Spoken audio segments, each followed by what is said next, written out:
Pengangkutan niaga kelompok 2. Anggota kelompok Muhammad Sawaiga Alfadri Yulia Rahman dan Sisili. Apa itu pengangkutan niaga? Pengangkutan niaga adalah proses atau kegiatan pengiriman barang atau komoditas dari satu tempat lain sebagai bagian dari aktivitas perdagangan dan bisnis. Atau pengangkutan niaga merujuk kepada perkhidmatan pengangkutan yang disediakan oleh sebuah syarikat atau individu untuk tujuan komersial. Ini biasanya melibatkan pengangkutan barang atau penumpang dengan bayaran. Contohnya termasuklah taksi, bus, lori penghantaran, dan lain-lain.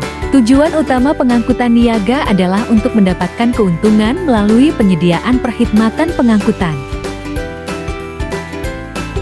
Aspek penting.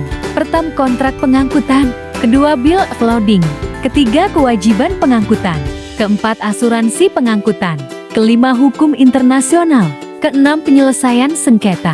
Kontrak pengangkutan. Biasanya, pengangkutan niaga melibatkan perjanjian kontrak antara pengangkut, biasanya maskapai penerbangan, perusahaan pelayaran, atau perusahaan kereta api dan pengirim barang. Kontrak ini mengatur hak dan kewajiban kedua belah pihak. Bill of lading, dokumen ini merupakan bukti pengiriman barang dan tanda terima dari pengangkut kepada pengirim. Bill of lading adalah dokumen yang berharga dan dapat dipindah tangankan. Ini juga merupakan dasar untuk klaim kerugian atau ganti rugi jika terjadi kerusakan atau kehilangan barang selama. Kewajiban pengangkut. Pengangkut harus mengangkut barang dengan hati-hati dan dalam kondisi yang aman. Mereka bertanggung jawab atas kerugian atau kerusakan yang mungkin terjadi selama pengangkutan. Asuransi pengangkutan. Banyak perusahaan menggunakan asuransi pengangkutan untuk melindungi diri dari kerugian atau kerusakan barang selama pengangkutan. Hukum internasional. Pengangkutan niaga sering melibatkan pengiriman internasional, dan dalam kasus tersebut, hukum internasional seperti Konvensi Pengangkutan Barang melalui Laut Hague-Visby Rules atau Konvensi Montreal untuk pengiriman udara dapat berlaku. Penyelesaian sengketa. Bila terjadi sengketa dalam pengangkutan niaga, penyelesaiannya bisa melibatkan arbitrase atau pengadilan sesuai dengan perjanjian kontrak atau hukum yang berlaku. Asas hukum pengangkutan.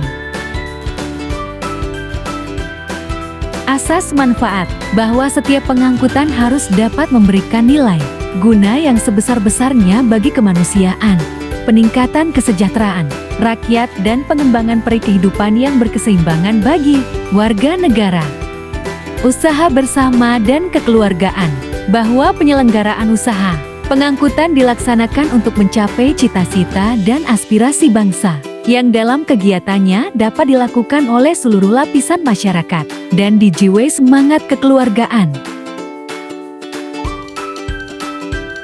Adil dan merata, bahwa penyelenggaraan pengangkutan harus dapat memberikan pelayanan yang adil dan merata kepada segenap lapisan masyarakat, dengan biaya yang terjangkau oleh masyarakat.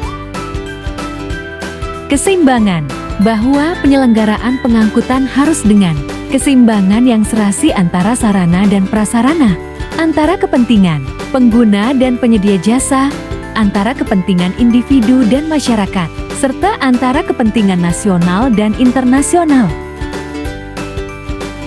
Kepentingan umum, bahwa penyelenggaraan pengangkutan harus lebih mengutamakan kepentingan pelayanan umum bagi masyarakat luas.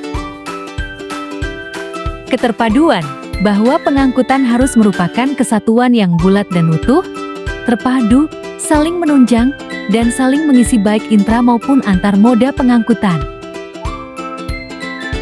Kesadaran hukum, bahwa mewajibkan kepada pemerintah untuk menegakkan dan menjamin kepastian hukum serta mewajibkan kepada setiap warga negara Indonesia untuk selalu sadar dan taat kepada hukum dalam penyelenggaraan pengangkutan.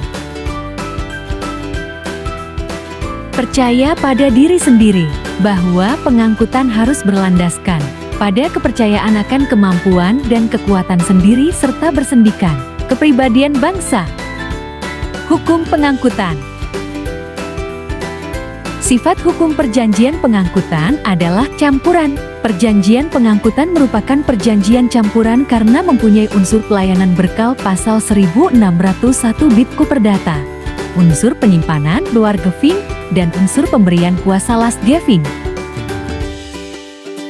Sebelum melakukan perjanjian pengiriman barang, pengangkut dan pengirim harus memenuhi syarat sahnya perjanjian yang terdapat dalam pasal 1320 KUH Perdata, yaitu kesepakatan, kecakapan, hal tertentu, suatu sebab yang halal. Hukum transportasi pertama dimuat dalam Undang-Undang Nomor 22 Tahun 2004 tentang lalu lintas dan angkutan jalan, aturan lalu lintas, registrasi kendaraan, pelanggaran lalu lintas, serta hak dan kewajiban pengendara dan pemilik kendaraan. Prinsip tanggung jawab pertama, tanggung jawab karena kesalahan, fault liability. Kedua, tanggung jawab karena praduga, presumption liability. Dan ketiga, tanggung jawab mutlak, absolute liability. Terima kasih.